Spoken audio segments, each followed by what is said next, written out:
Oh my gosh. Wow. She drove herself crazy.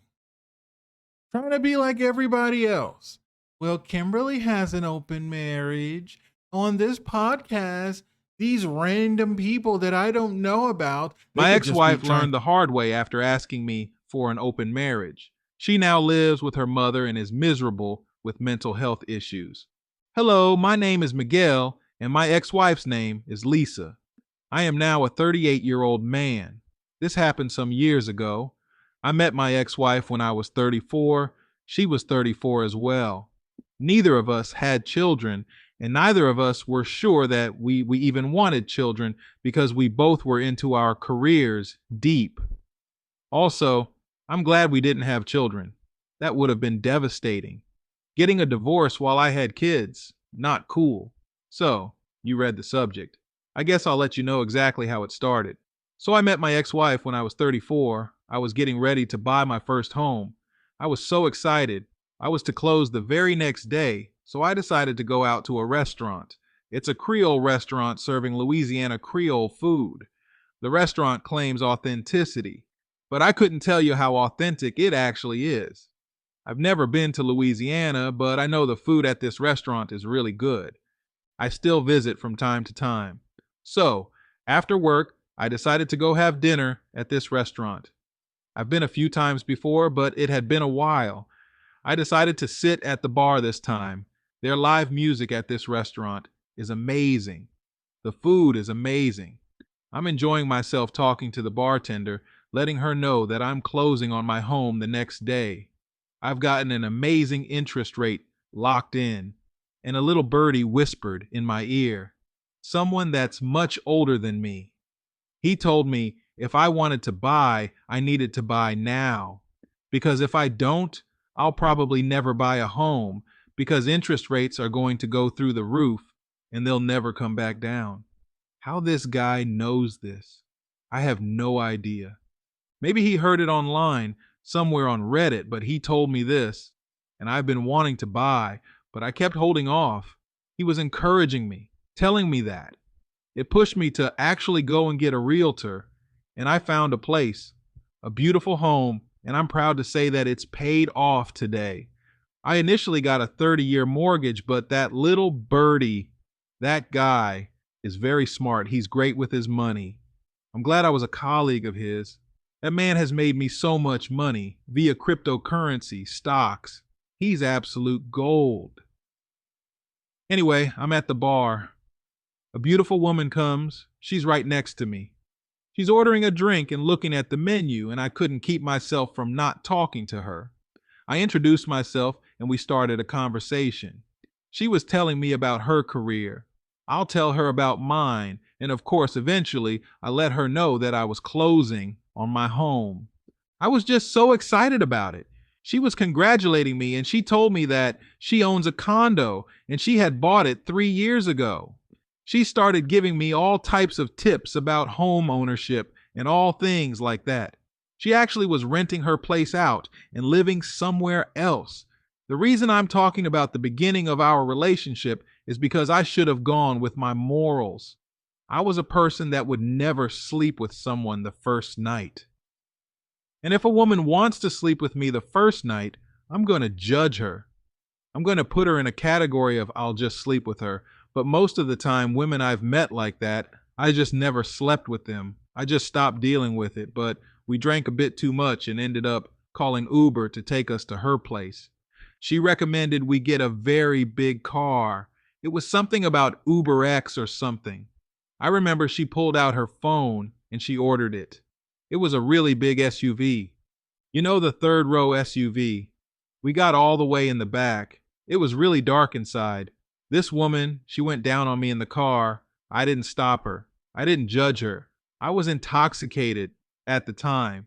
I just felt like, well, let me just let it happen. I'm just lucky. I'm closing on my house tomorrow. This is happening. And also, it's been a while for me as far as sex. 7 months. Yeah. And it was by choice. I had gotten out of a relationship and I just wanted to not do anything sexual or even go out on dates or anything. So this wasn't even an official date. We just met while I was out. And this happened. She even paid my tab. But I will tell you guys listening, young men, if a woman's trying to sleep with you on the first date, more than likely it's not her first time doing it, and she probably has the Jezebel spirit. She didn't know me. She just knows what I told her at the bar, but she's putting her mouth on me and also letting me finish in her mouth. I'm sorry if I'm being too graphic. No, I don't want you guys to think that I went and married this woman right away. No, I actually did treat her as if she was someone that just belonged on my roster whenever I wanted it. That night we got to her apartment, we just watched a movie and we both fell asleep. The next morning, she was wanting to have sex. She was all over me, and I told her I didn't have any condom, and she tells me it's okay. I could just pull out and pray. I was very turned off by that, and I said, "So this is what you do? You're only worried about pregnancy when it comes to unprotected sex?" She just looked at me. I get up and I start to put my shirt back on. She stopped me and said, "No, hold on, hold on. I don't want you to think that I'm that type of girl. I just really liked you, and I'm so embarrassed. No, I don't do stuff like this. This is not who I am. Last night should have never happened. I wish I wouldn't have done it. I just felt like I was in a moment. I was drinking." I said, "It's okay." I grabbed my keys and I was about to leave. She stopped me again and said, "Hold on. We didn't exchange numbers. You don't want to see me again. Can I take you out, my treat? You're about to close on your house today. You deserve a celebration." We changed numbers and I left. I honestly can tell you I had no intention on getting with her. Her pursuing me is what made me give in. I went to close on my place at 3 p.m. I was so excited in the midst of closing. She texted me, congratulating me. I did text back, but I really didn't want to see her again. She just really turned me off with the whole pull out and pray thing. I don't know. I was worried about what I did. If she did that to me that night, how many other people did? She does the night before, and I didn't want to sit there and question her like that, so I continued with my life. She'd text me, and I'd be very short with her. She even tried calling once, and I didn't answer, and I texted and let her know I was busy. I figured she'd get the hint. About 30 days go by, and I had already replaced the floors in my place. It was just a couple areas. I started renovations on the basement. I was just having my way with my new home. I was going to make it the perfect home, and it was all mine. I got a call, and it was Lisa. I actually answered it. I should not have, but I did like an idiot. Lisa says, "Oh my gosh, Miguel, how are you?" I said, "I'm good. How are you? I hope you're well." She says, "Yes. How's the new house? Tell me everything. Did you make the renovations you were talking about?" Let her know I'd been so busy with that, and it's going okay. I figured you were really busy, Lisa said. I didn't want to bother, but I meant what I said. You deserve a celebration. I also want to tell you something. I really liked you. That's why I did what I did that night. Over the past few weeks, I felt like you were one that possibly got away, and I don't want you to get away. I don't want to be out here dating and jumping from man and man. I want something real. I want something serious. And I can tell you do as well. I'd love it if you give me one more opportunity to prove to you that I am a great woman. I will add to your life and not just be someone who's there temporarily or someone that's sucking the energy out of you. We both cracked up laughing when she said that last part because I said, "Well, I mean, you did suck it. Never mind." And we both could not stop laughing. I realized that we kind of have the same type of sense of humor, which was good. Listen, Lisa is beautiful. I thought she was cool, so at the time it didn't bother me to give her another chance. The fact that she was pursuing me like this, I've never experienced that before. So to me, I thought, well, maybe it's real. Maybe she means what she is saying. I agreed to meet at a restaurant with her the following Saturday. She kept her word. She paid for it.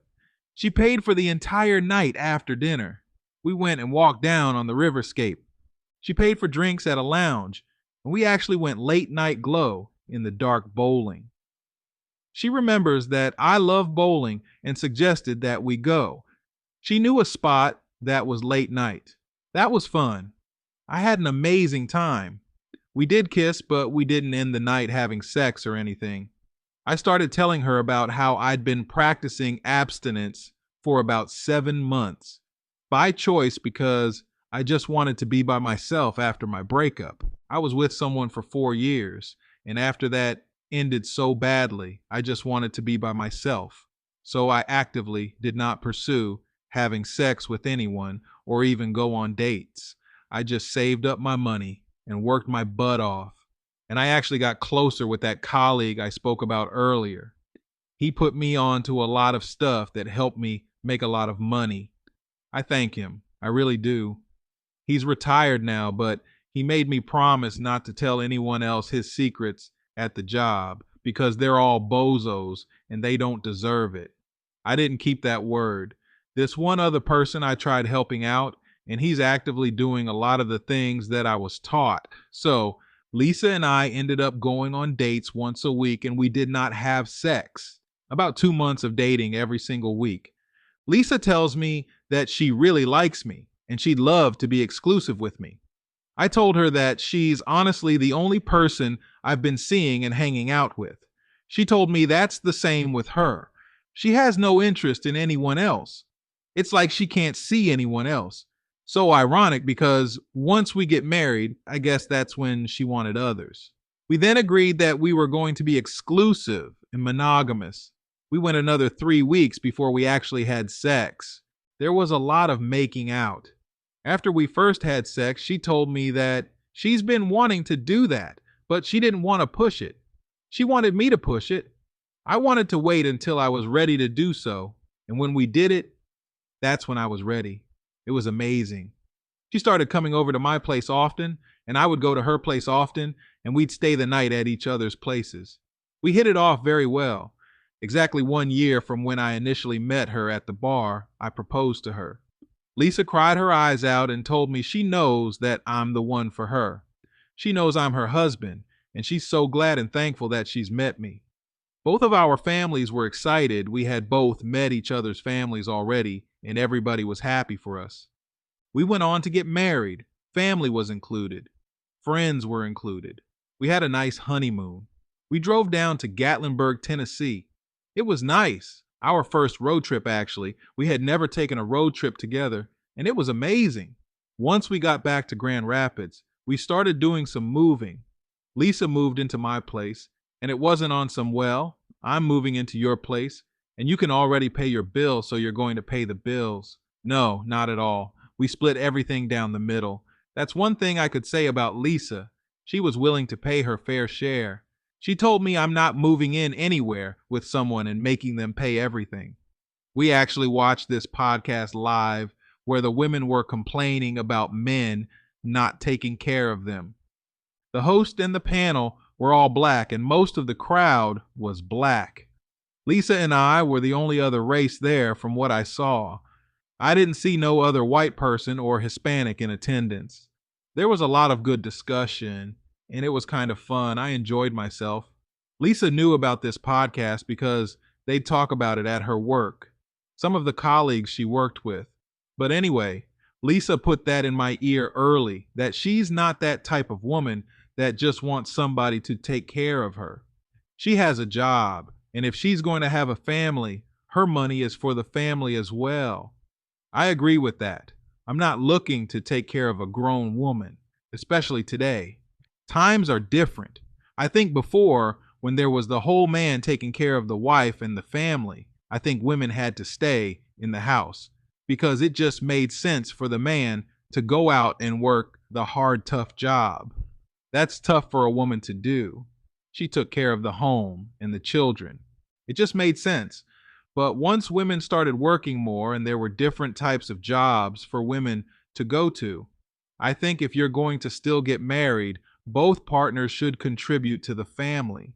Why wouldn't you want the best for your family? Why would you want to stress your husband out to take care of everyone?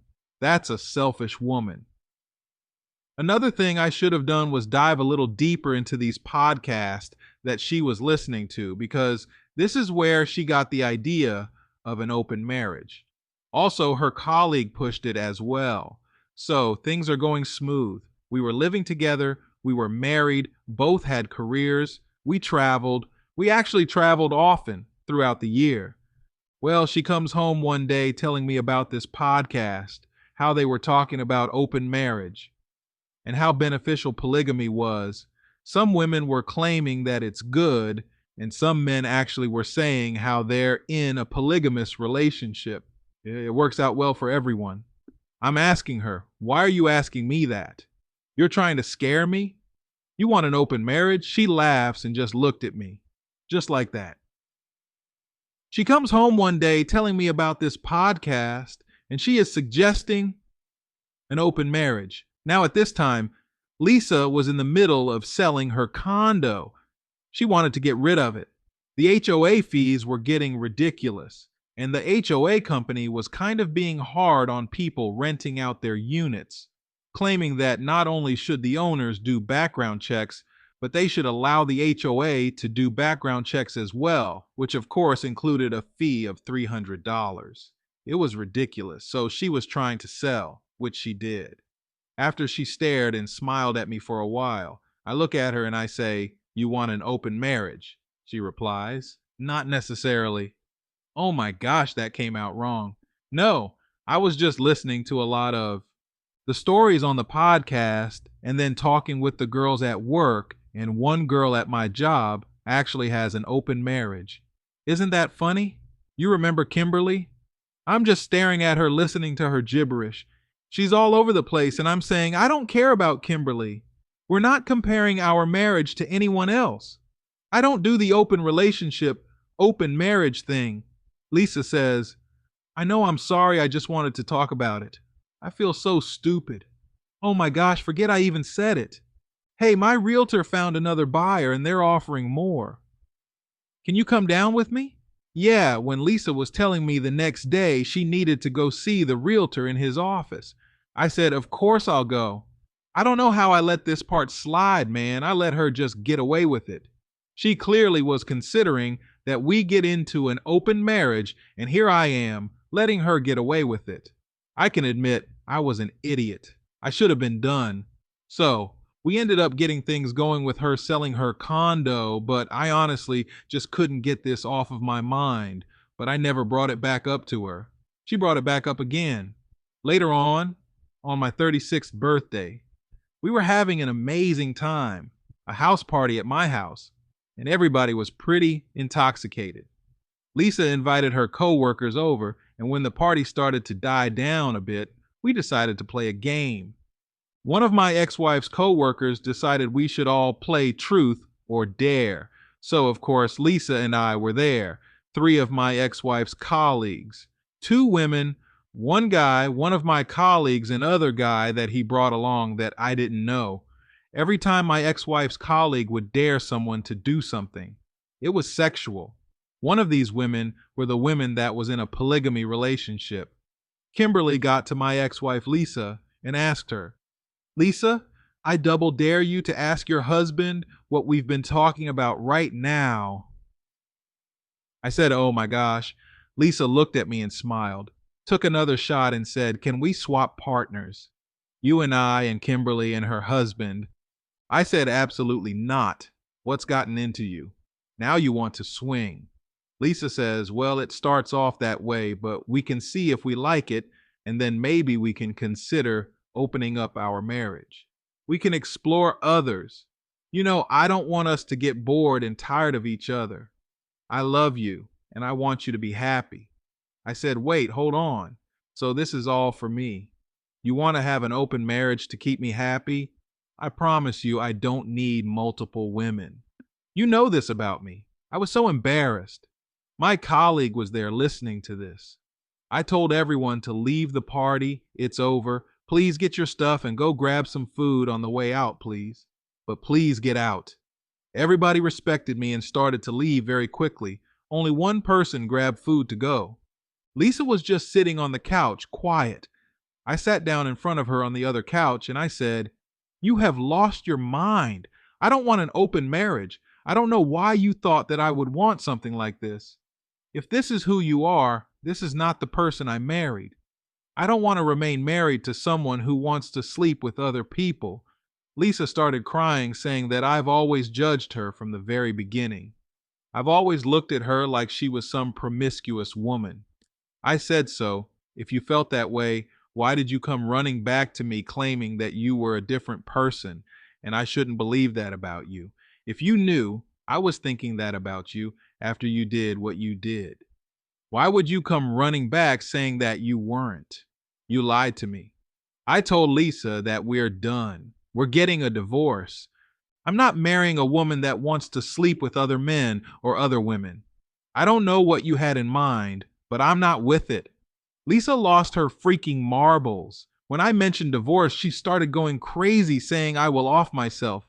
If you divorce me, we are not getting a divorce. I love you. I'm not letting this blessing get away from me. I'm sorry. I told her we're done. I should have left the first time she asked me this. We are done. I do not trust you any longer. I don't know what you've been doing behind my back. This is what made me go through Lisa's phone. I had no intentions on doing so, but when she suggested she's never cheated, and I can look through her phone, I went to reach for her phone, and she snatched it from me and said, "Give me a minute. I need to go to the restroom." She tried taking her phone into the restroom with her. I told her, "Don't even bother erasing anything. I don't need to look at it. We're done. I'm getting a divorce." All of a sudden, Lisa didn't have to use the restroom anymore and is begging me not to divorce her. I went upstairs and I laid in the bed. I could not fall asleep. I lay there for a good hour. It was quiet downstairs. When I first went up, I heard the microwave on. I guess she was warming something to eat. I went downstairs and the food was still in the microwave and she was on the couch asleep. Her phone was laying there on the floor. I went and picked it up. I always knew her passcode. It was my birthday. She never told me this. I just saw her put it in once before. Crazy how you can be married and have a passcode on your phone, not letting the other spouse know of the passcode. She always used my phone. I don't know, stupid stuff I did, but I should not have allowed. Anyway, I'm going through the phone. Immediately, I see Lisa has been cheating on me for months. She had a dating app. Actually, dating apps, Bumble and Hinge. Talking to several guys, going out on dates with several guys, sleeping with several guys. I saw pictures. I saw messages, text messages back and forth. It was a lot. Come over again. Is your husband gone? Lisa had men in my freaking house. I was done. I woke her ass up and I put her out of my home. And I told her that her things will be out on the lawn in a few days and she can come and pick them up. I was over this. You're not going to disrespect me like this. She was acting dumb as if she didn't know what I was upset about. I told her that I knew she had been cheating on me and we're done. That's why she's been asking for this open marriage, because she's been sleeping with someone else anyway, and she just wanted to feel guilt-free for doing it. Now trying to get me to agree with it. I guarantee you she would have pretended like all these guys were brand new and she just met them. But in all actuality, she was screwing behind my back. You how dumb I felt? I still feel stupid. Lisa's mom came to pick her up. I made sure to go out to the car to tell her mother what was going on. I told her mother that I went through her daughter's phone and she's been cheating on me for months. She's been begging me for an open marriage as well. We're getting a divorce. She is no longer living in my home. You guys can come back and get her things in a few days. It'll be out on the lawn. I wanted to make sure she didn't go and tell her mother some lie that I was just kicking her out for no reason, and I made sure to tell all the family everything. I told everyone the truth, her side of the family and my side of the family. Lisa went into full survival mode, while I was going to a lawyer trying to get everything drawn up and have her served. She was busy trying to win me back. Can you guys believe this? She had her colleague Kimberly come to my home to ask me to take my wife back. I stood and talked to Kimberly at the door. Kimberly is telling me how she got into my wife's ear, and she thinks that her lifestyle rubbed off on my wife. She's part of the reason Lisa wanted to ask me for an open marriage. Kimberly admitted that she pushed my wife to do it because she thinks that it made her own marriage a lot better. Kimberly tried to tell me that Lisa never really wanted it, but she was sold on the idea of it being better for me. I was not buying it. I wasn't. I told Kimberly, I think you're full of it. Lisa has been cheating on me for a month. Kimberly acted surprised. Really? How do you know? I said, I read all the messages. I saw all the dating apps. She's been sleeping with other men. And guess what? Kimberly, one of the messages I saw was that my wife and this guy that she met on Bumble were to hang out with you and your husband. Bumble guy even asked if you can include one of your extra wives or whatever you got going on. You all played spades, right? Yeah, I saw that, but you're not going to sit here and lie to my face and tell me that you didn't know that my wife was cheating on me, Kimberly. Kimberly put her head down and apologizes. She says, oh my gosh, I forgot about that night. Lisa told me that you were broken up. You guys had separated for a little while because you were stressed out. I looked at Kimberly and I said, get the F off of my property right now. I can tell that you're lying. You all are just a bunch of liars. She thought I was going to pull out a weapon or something, but she took off running, ran to her car, and she left. That did not stop Lisa from texting me, begging me to take her back. I eventually took my lawyer's advice and I stopped communication with her. The last thing I said to Lisa was, you need to get a lawyer, and I blocked her. My lawyer handled everything. Their office serves Lisa, my ex-wife.